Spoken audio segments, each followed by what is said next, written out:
ఎలాగ ఇజ్రాయేలు స్తుతి మీద మీరు సింహాసనాసుడై ఉన్నారో, అలాగా సీయోను ప్రార్థన మందిరంలో చిన్న మందగా మిమ్మల్ని ఆరాధిస్తూ వచ్చినాము. మా ఆరాధన మీద కూడా మీరు సింహాసనాసుడై ఉన్నామని నమ్ముతున్నాం ప్రభా. అలాగనే ప్రభా మా కొరకు ప్రభా మీ శరీరాన్ని, మీ రక్తాన్ని దేవా ఉంచినందుకు స్తోత్రం.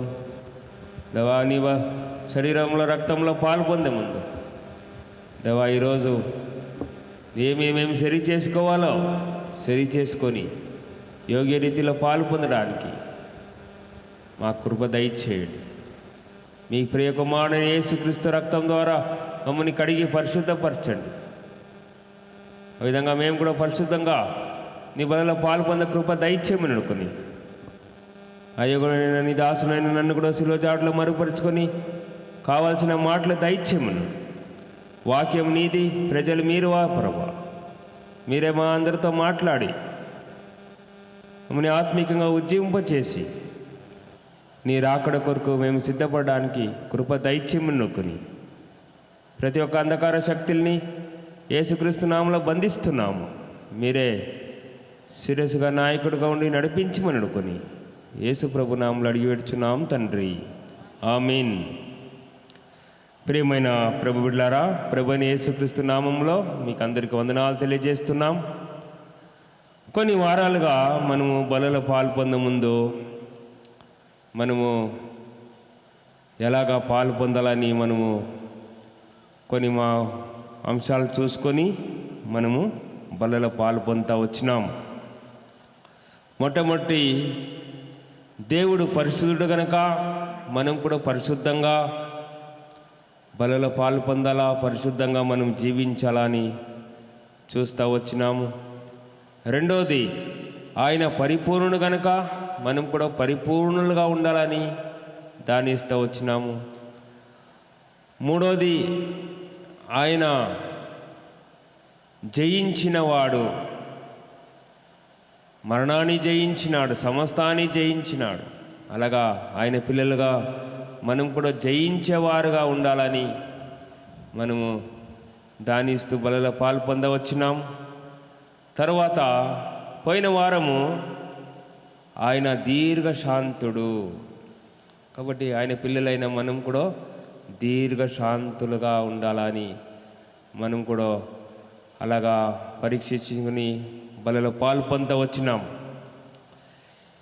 ఎంతమంది గడిచిన వారం అంతా కూడా మన దీర్ఘశాంతాన్ని మనం కోల్పోయినాం. అంటే మానవ స్వభావము మనము తరచుగా కోప్పడుతూ ఉంటాం, మన శాంతాన్ని మనం కోల్పోతూ వస్తూ ఉంటాం. ఒక ఆయన ఇట్లా అన్నాడు,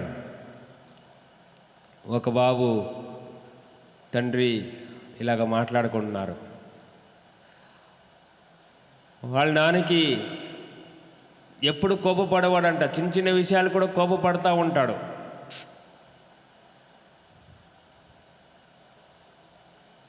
అప్పుడు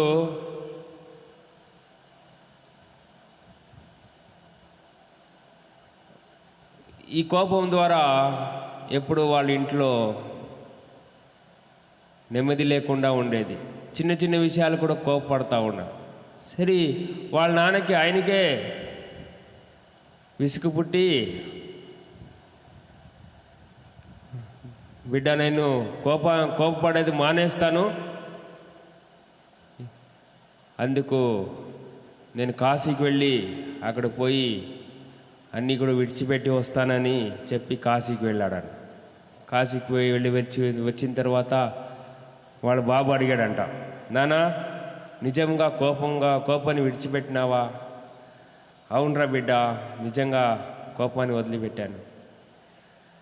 మళ్ళీ అడుగుతున్నాడంట, కోపం విడిచిపెట్టినావా అంటే విడిచిపెట్టినాను. 2-3 సారి అడగకొద్ది వాళ్ళ నాన్నకి ఎన్నిసారి చెప్పేదిరా నీకు, ఒకసారి చెప్తే ఇంట్లే అని మళ్ళీ కోపపడతావచ్చు. అలాగే మామూలుగా ఈ ముక్కు వందే వరకు కోపము తగ్గదంటూ ఉంటారు. కాబట్టి మనం కూడా ఎన్నో విషయాల్లో కోపపడతా వస్తూ ఉంటాము. అయితే ప్రభు బిడ్డలుగా, దేవుని బిడ్డలుగా మనము ఈ కోపాన్ని అణించుకొని దీర్ఘశాంతాన్ని మనము చూపించేవాడుగా, ఆ విధంగా జీవించేవాడుగా ఉండాలని దేవుడు పోయిన వారము మాట్లాడుతూ వచ్చాడు.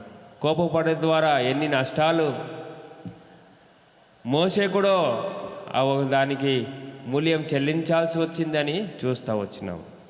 ఈరోజు దేవుడు ఏదైతే మనకి మానుకోవాలో, అవి ఏమి చేయాలో అది లేఖన భాగం నుంచి కొన్ని చూసుకొని బలలో మనము పాలు పొందుతాము.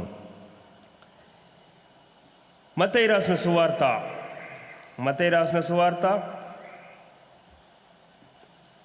26వ అధ్యాయము 28వ వచనం.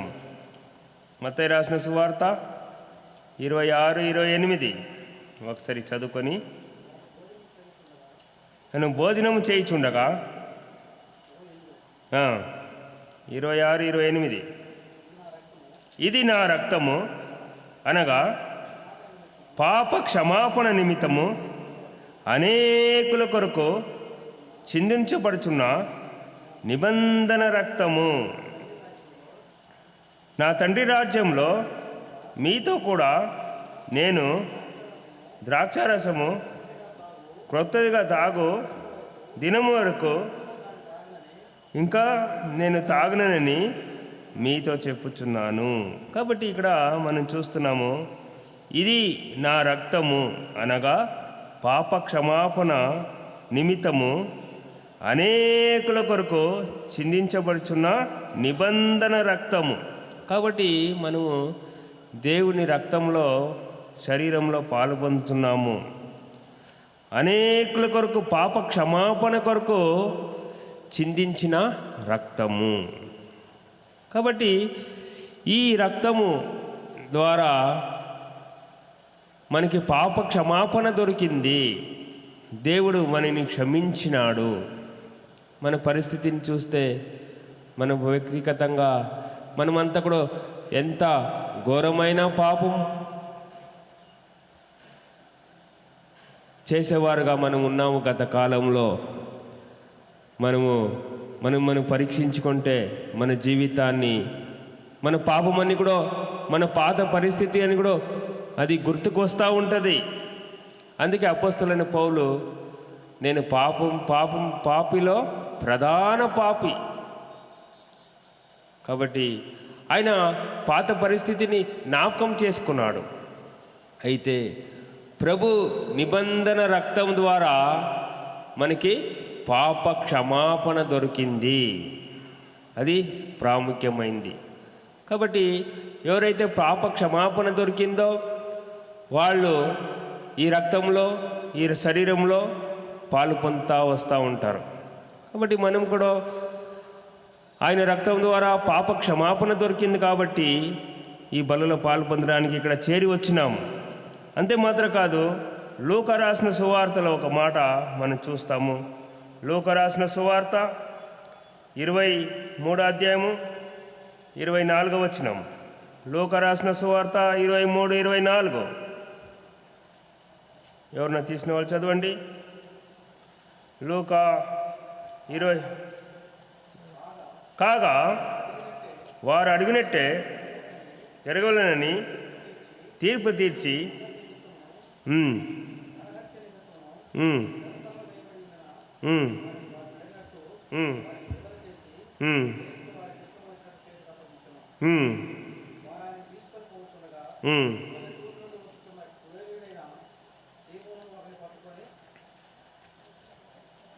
అమ్మదారు 23-24 దేవుడు చెప్తాడు, ప్రభువా వీళ్ళు ఏమి చేస్తున్నారో వాళ్ళు ఎరుగురు, దానికి క్షమించు అని అంటాడు. చదవండి.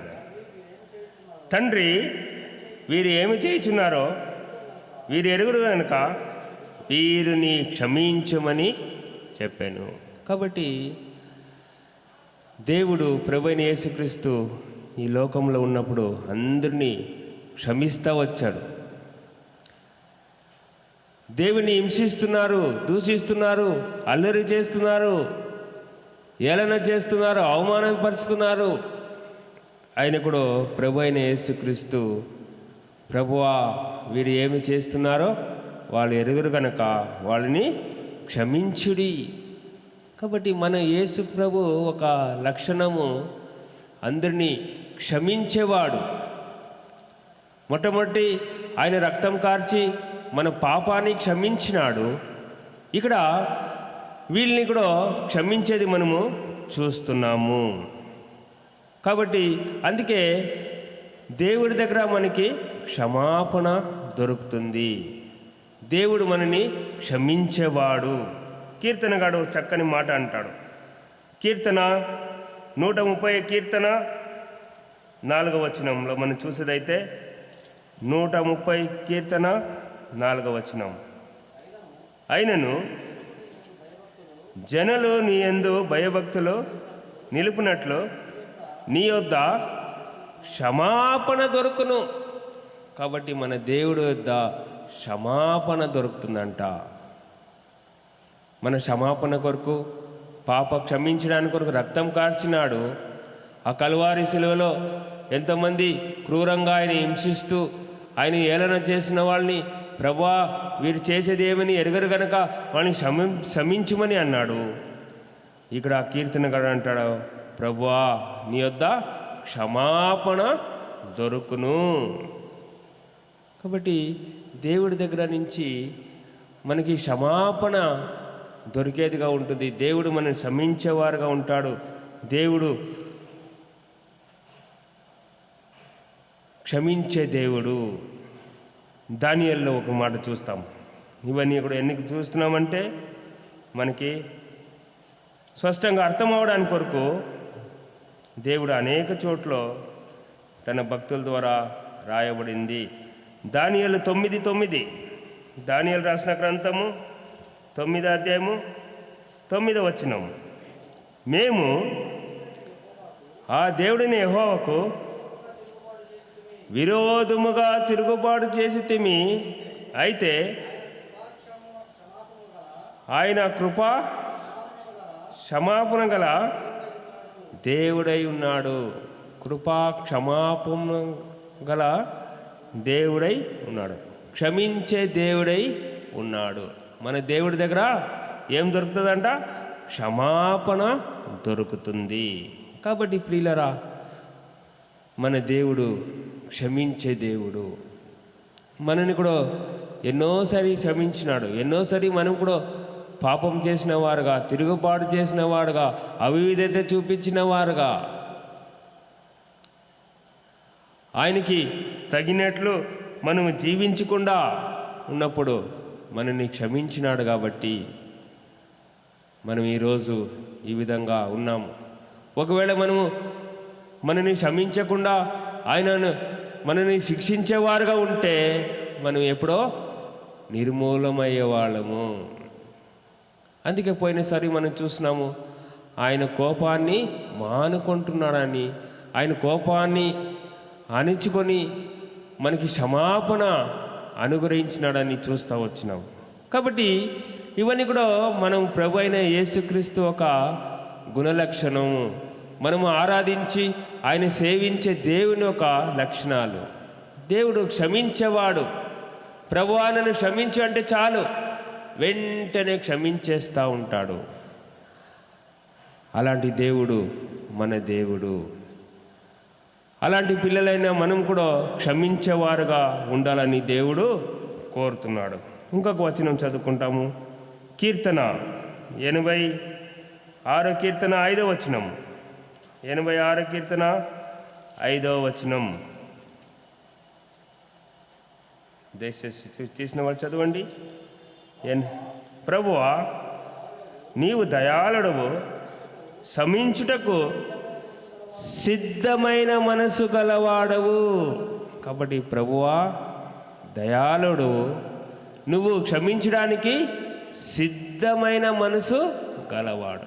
కానీ మన దేవుడు క్షమించడానికి సిద్ధమైన మనసు గలవాడు. కాబట్టి ప్రియులరా, బలలో పాలు మనం కూడా క్షమించడానికి సిద్ధ మనసు కలవారుగా ఉండాలని దేవుడు కోరుతున్నాడు.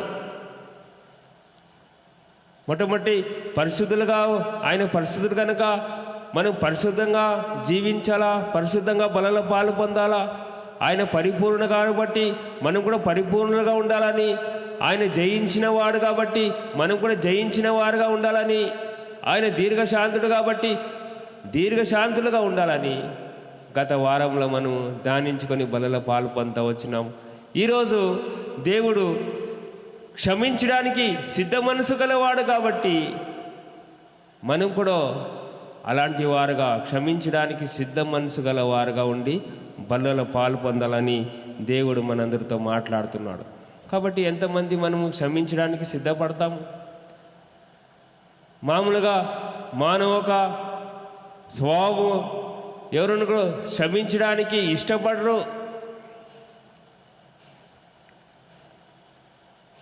చిన్న చిన్న విషయాలకే గొప్ప పెద్ద గొడవలు అయిపోతుంది.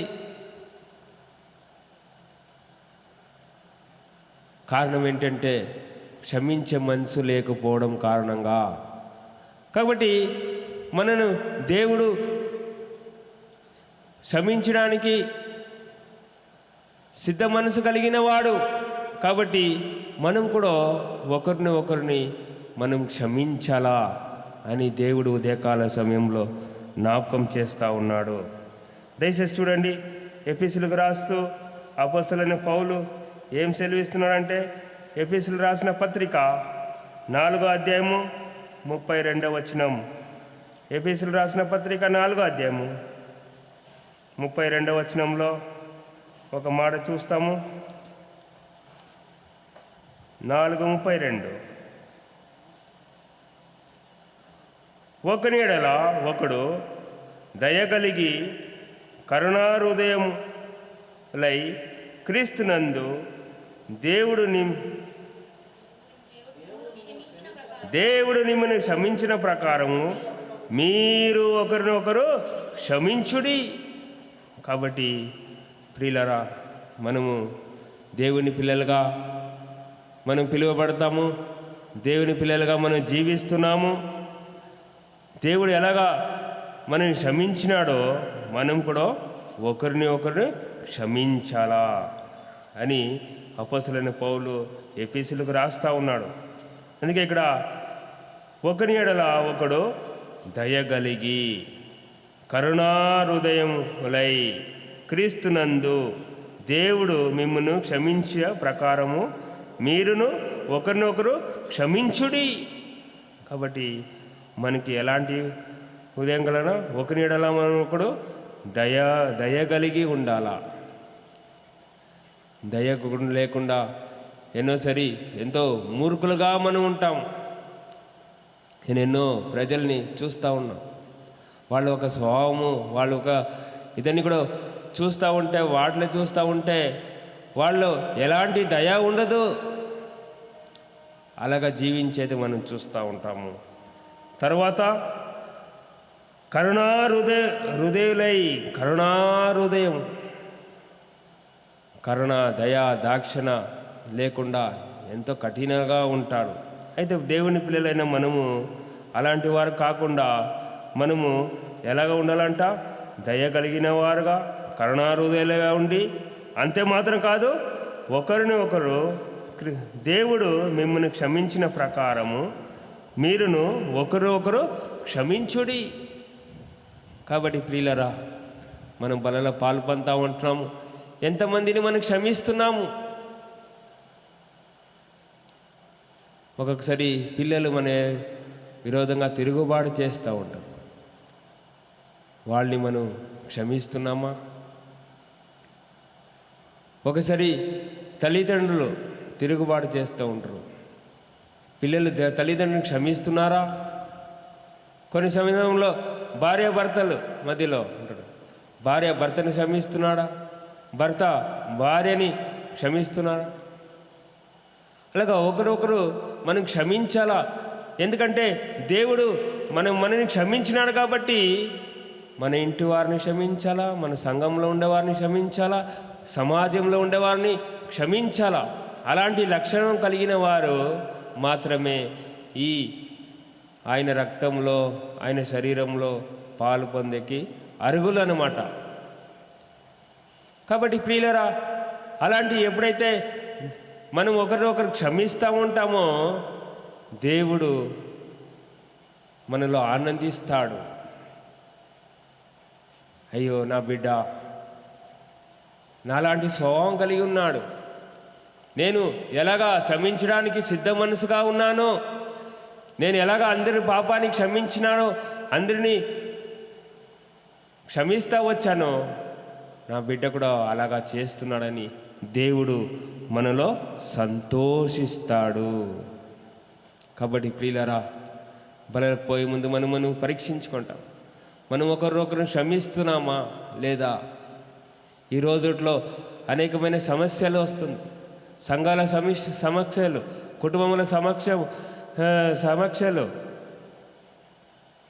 ఇవన్నిటి కూడా కారణము ఒకరినొకరు మనం క్షమించే మనసు లేకపోవడమే. కాబట్టి పొరపాటు అందరూ చేస్తారు, సామాన్యమే. కొంతమంది తెలిసి చేస్తూ ఉంటారు, కొంతమంది తెలియక చేస్తూ ఉంటారు. అయితే దేవుడి బిడ్డలుగా మనము చేయాల్సింది ఏమంటే క్షమించాలా. అందుకే పేతురు అడుగుతూ వచ్చాడు. పేతురు శిష్యులతో దేవుడు చెప్తా ఉంటే, ప్రభువా ఎన్నిసరి క్షమించాలా ప్రభువా అని అడుగుతాడు. ఎన్నిసరి అయినా క్షమించాల్సిందే. 70 సార్లు మార్లు క్షమించాలా అని శిష్యులకు చెప్తున్నాడు. కాబట్టి ప్రియులరా, మనని కూడా దేవుడు ఎన్నోసారి క్షమించినాడు. ఎన్నోసారి మనం కూడా దేవునికి విరోధంగా తిరుగుబాటు చేస్తూ, దేవునికి విరోధంగా పాపం చేస్తూ, మన ఇష్టానుసారంగా జీవిస్తూ, ఆయనకు విధులుగా జీవించకుండా మన ఇష్టానుసారంగా జీవించినప్పుడు అని కూడా దేవుడు మనని క్షమిస్తూ ఉన్నాడు. కాబట్టి మన చుట్టూ ఉండేవాళ్ళని, మన కుటుంబంలో ఉండేవాళ్ళని, మన సంఘంలో ఉండేవాళ్ళని మనం కూడా క్షమించాలా అని దేవుడు ఈ మధ్యాహ్న కాల సమయంలో జ్ఞాపకం చేస్తున్నాడు. కాబట్టి అలాంటి క్షమాపణ హృదయం మనలో ఉందా అని మనము పరీక్షించుకుంటాము. మత్తయి రాసిన సువార్తలో మనం ఒక మాట చూసుకొని మనము బలలో పాలు పొందకు వెళతాము. మత్తయి రాసిన సువార్త 6వ అధ్యాయము 14వ వచనం. మత్తయి రాసిన సువార్త 6వ అధ్యాయము 14వ వచనం. మనుషుల అపరాధములను మీరు క్షమించిన ఎడల మీ పరలోకపు తండ్రియు నీ అపరాధములు క్షమించును.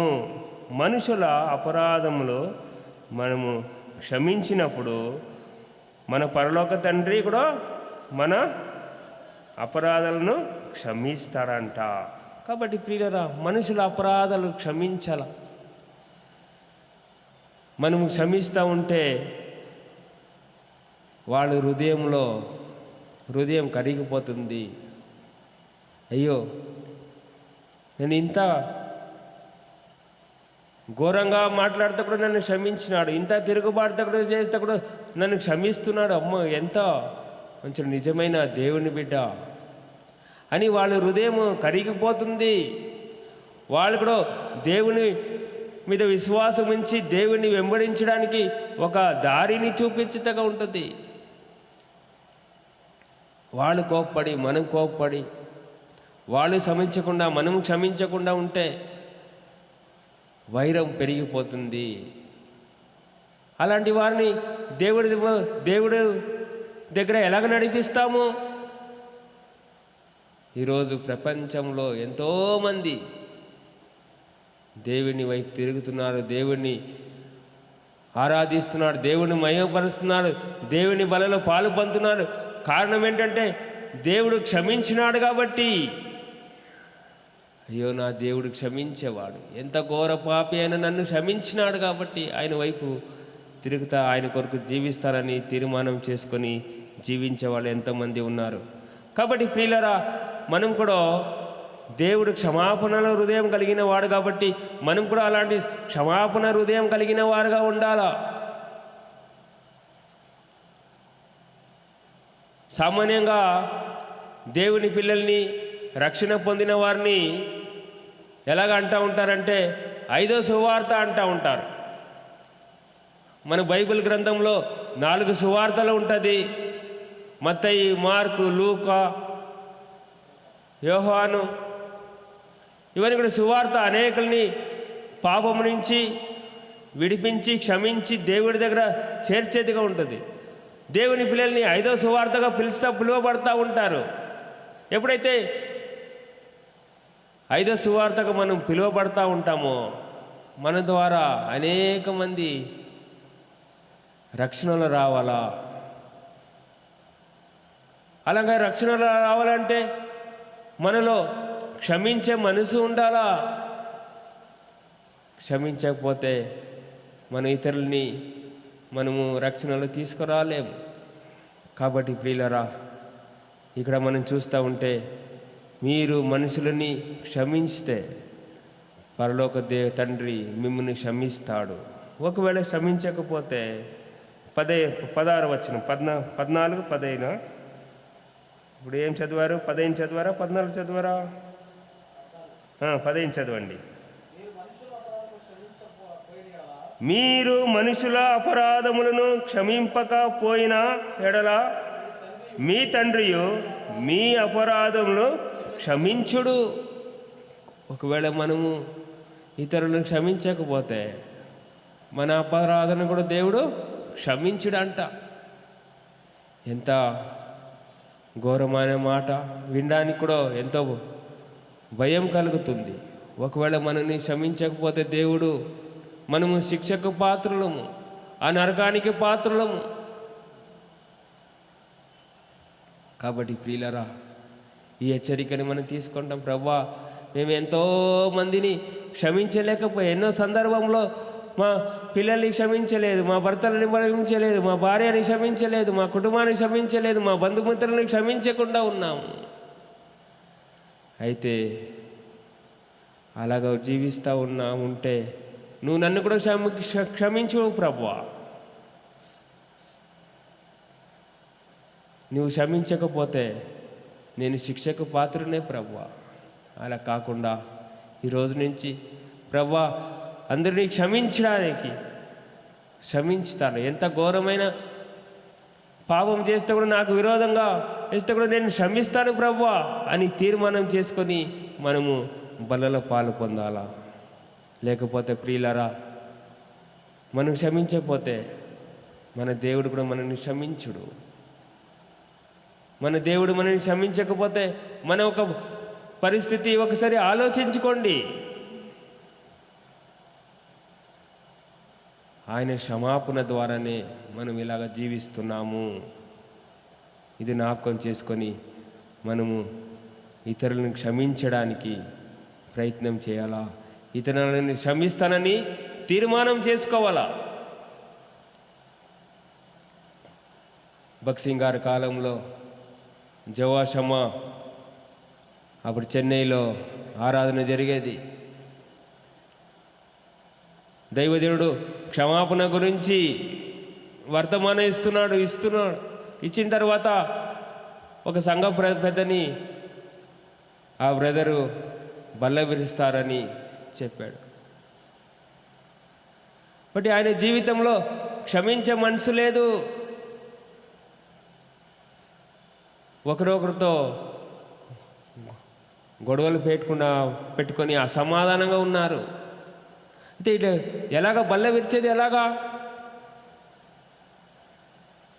భగత్ సింగ్ గారికి చెప్తే మాట మళ్ళీ కాదనే వాళ్ళు ఎవరు ఉండరు. ఎందుకంటే అలాంటి దేవుడి ఆత్మ కలిగి ఆయన జీవించేవాడు. కాబట్టి అందరూ మోకాళ్ళ మీద ఉన్నారు. ఆ సహోదరుడు వెంటనే బయటికి వెళ్ళాడు, ఇంకా తిరిగి రావట్లేదు. వీళ్ళందరూ కూడా మోకాళ్ళ మీదనే ఉన్నారు. ఎవరు కూడా బల్ల విరుస్తారంటే అంతే.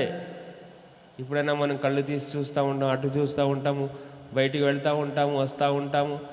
బల్ల విరుస్తూ ఉంటే బల్లలో పాలు పొందేవాళ్ళు బల్లలో పాలు పొందుతూ ఉంటారు.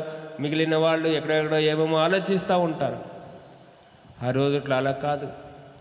అందరూ మౌనంగా పిన్ డ్రాప్ సైలెంట్ అందరూ మోకరించి దేవుని వైపు చూస్తున్నారు. ఈ సహోదరు వెళ్ళాడు. వెళ్ళి ఎవరైతే అసాధారణంగా ఉన్నారో ఆయన దగ్గర పోయి, నేను నిన్ను క్షమిస్తా, నువ్వు నన్ను క్షమించు అని క్షమాపణ అడిగి వచ్చి క్షమించి వచ్చి బల్ల విరిచారు. చూసారా ప్రియులారా, ఆ రోజుట్లో అలాంటి రోజులు అవి. ఇలాగా అలాంటి భక్తి, అలాంటి విశ్వాసము, అలాంటి ఆత్మిక జీవితము ఈ రోజుట్లో మనము చూడట్లేదు. ఏమైద్దిలే, తర్వాత క్షమించుకుంటాంలే అని బల్లలో పాలు పొందేస్తూ ఉంటాము. ఈరోజు దేవుడు మన అందరితో మాట్లాడేది ఏమంటే, నేను క్షమించేవాడు కనుక నా ప్రజలైన వారు కూడా అందరినీ క్షమించాలా. కాబట్టి ప్రియులారా, అలాంటి ఒక తలంపుతో, ప్రభా నేను ఇంకా మీద అందరినీ క్షమిస్తా ప్రభా, ఇంకా ఎవరైనా క్షమించలేకపోయింటే వాళ్ళని కూడా క్షమిస్తా ప్రభా, అలాంటి క్షమించే మనసు నాకు అనుగ్రహించు అని మనం అలాగా సరి చేసుకొని బలలో పాల్పొందాము. పాల్పొందే ముందు మనందరూ కలిసి 14, 15, 15 వచనము మరొకసారి చదువుకుంటాం. మత్తయి రాసిన సువార్త 6వ అధ్యాయము 14వ వచనం, 15వ వచనం. మనుషులు అపరాధములను మీరు క్షమించిన యెడల మీ పరలోకపు తండ్రి మీ అపరాధములు క్షమించును. మీరు మనుషులను అపరాధములను క్షమింపకపోయిన యెడల మీ తండ్రి నీ అపరాధములు క్షమింపడు. కాబట్టి ఒక నిమిషం మనం మౌనంగా ఉంటాం. మన జీవితం ఎట్లా ఉంది? క్షమించేవారుగా ఉన్నామా లేరా? క్షమించేవారం అయితే క్షమించబడతాము. క్షమించకపోతే మన అపరాధం కూడా క్షమించబడదు. కాబట్టి ఒక నిమిషం మౌనంగా ఉండి మనం పరీక్షించుకుంటాం. ప్రభా, మీ దగ్గర క్షమాపణ దొరుకుతుంది. క్షమించేవాడు, క్షమించే హృదయం కలిగిన దేవుడు మనని క్షమించిన, నేను కూడా ఇతరులను క్షమించే మనసు నాకు కూడా దయచేయి ప్రభా. అడిగితే ఇస్తాడు. అందుకే అడుగుడి మీకు ఇవ్వబడును, వెతుకుడి మీకు దొరుకును, తట్టుడి మీకు తెరవబడును. అడిగితే చాలు. మన దేవుడు దయా కనికరం కలిగిన దేవుడు ఇస్తాడు, మనసు ఇస్తాడు. అది కష్టమైన పరిస్థితే కానీ దేవుని పిల్లలకి దేవుడు క్షమించే మనసు తప్పక ఇస్తాడు. అప్పుడే మనము దేవుని పిల్లలమును రుజువు. లేకపోతే మనకి అన్యులకి రక్షణ లేని వారికి ఏ తేడా లేదు. కాబట్టి ఈ యొక్క తలంపుతో మనం పరీక్షించుకొని బలలో పాలు పొందడానికి దేవుడు సహాయం చేయను గాక. ఒక నిమిషం మౌనంగా ఉండి మనం పరీక్షించుకుంటాం. పరీక్షించుకొని బలలో పాలు పొందుతాం.